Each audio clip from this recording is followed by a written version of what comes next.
Good morning! Welcome to another vlog, and for today's video, we are going to Gyeongju. Time check, it's 8:40 in the morning and kailangan ko makarating sa mismong platform ng 8:45 para hindi tayo maiwan ng train. Actually, 8:49 pa naman yung arrival ng train pero dapat nandun ka na sa mismong platform kasi strict sila sa oras. Pag na-late ka kahit 1 minute, maiiwan ka talaga.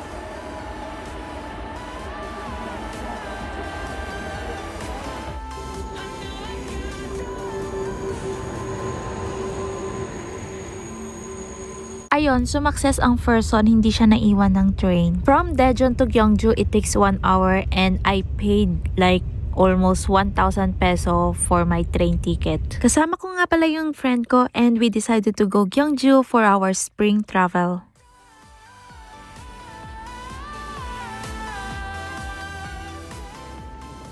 Hello. Annyeong. Welcome to Gyeongju.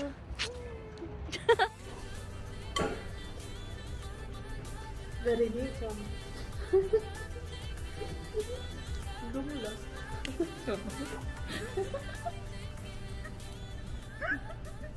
Nag-iwan pa ng marka. So kumain muna kami sa station and after that we are going to our accommodation na.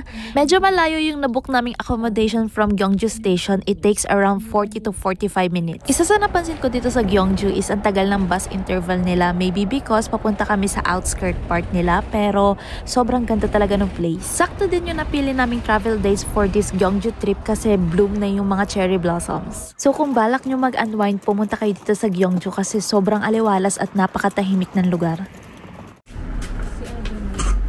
Loko yun ah. Akala ko tao. Sasabihin ko pumandi saan, masaya kanila, bumitaw doon sa labas.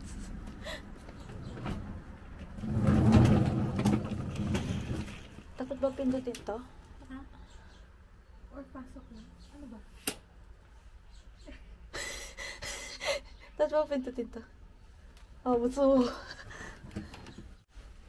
Ay, ito information. Doon.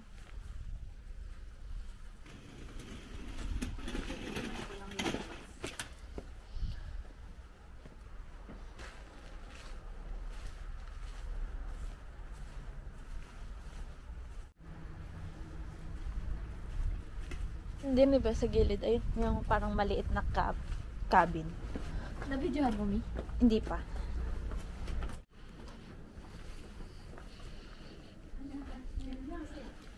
안녕하세요.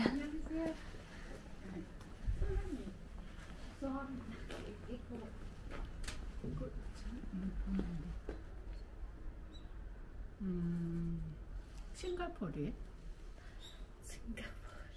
Your name. 제미리? 그 제라딘 산토스 있어요. 샹민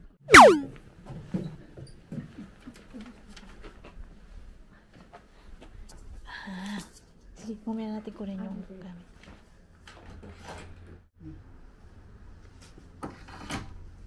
감사합니다. 네, 감사합니다. Wait. Kunin ko muna yung bag. Time check, it's past 12 in the afternoon. Actually, 3 PM pa yung check-in time nila pero pinayagan nila kami mag-early check-in. Sa Agoda namin to na-book and kung hindi ako nagkakamali, it cost 70,000 won or 2,800 peso per night. So I'm going to do a quick room tour and ilalagay ko sa description box or somewhere here yung address nitong accommodation namin.